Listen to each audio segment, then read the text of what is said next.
টাকার লোভীও না, ওর টাকার লোভ নেই, ওর এমন বেড়ে নিয়ে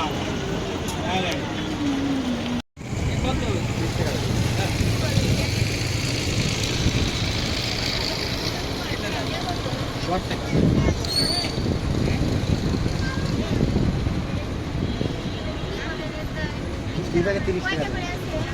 10 পিস করে